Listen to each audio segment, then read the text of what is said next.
ख्रिस्तामध्ये माझ्या प्रिय भाविकांनो, एखाद्या व्यक्तीचं लक्ष मन लावून ऐकणे म्हणजेच त्या व्यक्तीमध्ये इंटरेस्टेड असणे, त्या व्यक्तीला पूर्णपणे रिस्पेक्ट देणे, मान सन्मान देणे।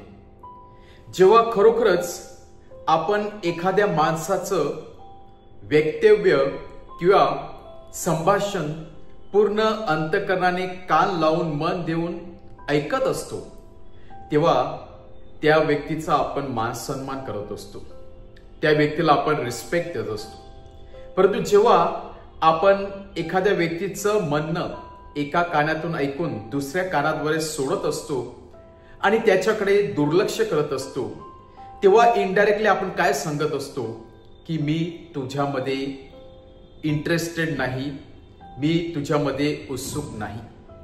प्रभू येशू ख्रिस्ताने पुष्कळ अशा गोष्टी आपल्या शिष्यांना सांगितल्या, परंतु सर्वच गोष्टी शिष्यांनी कान लावून आणि मन देऊन ऐकलं असं नाही।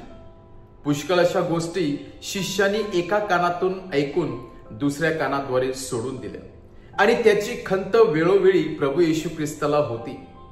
कारण जेव्हा काही काही गोष्टी इम्पॉर्टंट होत्या, काही काही गोष्टी फार सिरियस होत्या, ज्या प्रभू येशू ख्रिस्ताला ठाऊक होत्या की मला शेअर करणे अगत्याचं आहे, मला इतरांना सांगणे अगत्याचं आहे, तेच गोष्टी शिष्यांनी दुर्लक्ष केलेल्या होत्या। त्याच गोष्टीकडे शिष्यांनी पूर्णपणे पाठ फिरवलेली होती। आणि अशाच प्रकारचा प्रसंग आजच्या शुभवर्तमानामध्ये परत एकदा येत आहे। प्रभू येशू ख्रिस्त काहीतरी फार महत्वाचं सांगत आहे।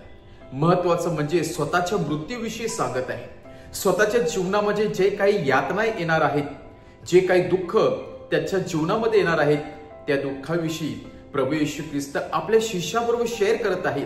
आणि या क्षणाला प्रभू येशू ख्रिस्ताला वाटत आहे की कोणीतरी माझ्या जवळ बसावं, कोणीतरी माझं ऐकावं आणि त्याहीपेक्षा माझं सांत्वन करावं।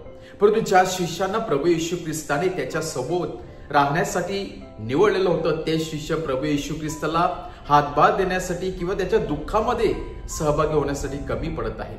आज प्रभू येशू ख्रिस्त आपल्या मनातील दुःख बोलून दाखवताना आपल्या शिष्यांना सांगत आहे की अशी वेळ आहे, किंबहुना घटका आलेली आहे, जिथे मनुष्याच्या पुत्राला खरोखरच धरून देण्यात येणार आहे, त्याला क्रूसी खेळणार आहेत, त्याचे हाल करणार आहेत, त्यांना अनेक दुःख भोगाला सामोरे जावे लागणार आहे।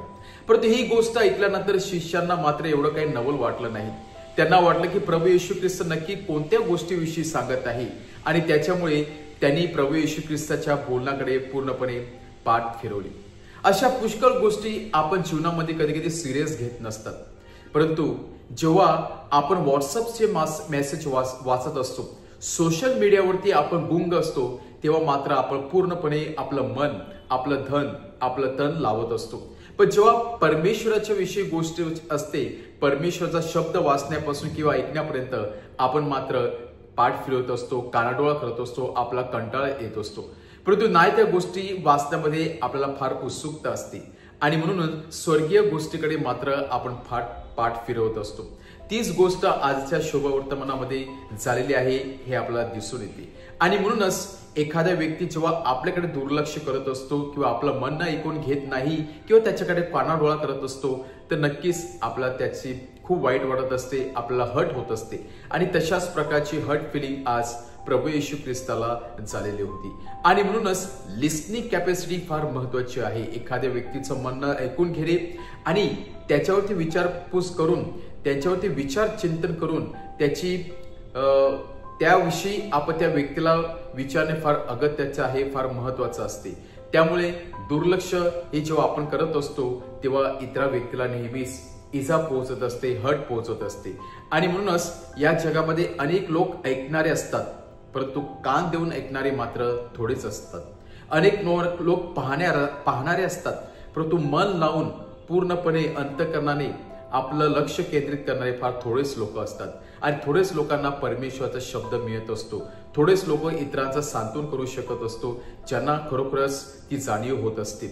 आपण देखील इतरांचं म्हणणं जे काही खरोखर सिरियस असेल ते आपण ऐकण्याचा प्रयत्न करूया। पूर्ण अंतःकरणाने, मनाने आपण त्याच्यावरती लक्ष केंद्रित करण्याचा प्रयत्न करूया. विशेष म्हणजे प्रभू येशू ख्रिस्ताचं वचन ते आपण पूर्ण अंतःकरणाने ऐकूया, त्याच्यावरती मननचिंतन करूया आणि नक्कीच ते वचन आपल्या जीवनामध्ये कार्य करणार आहे. ते वचन आपल्या जीवनामध्ये फलद्रुप्त होणार आहे. आमेन.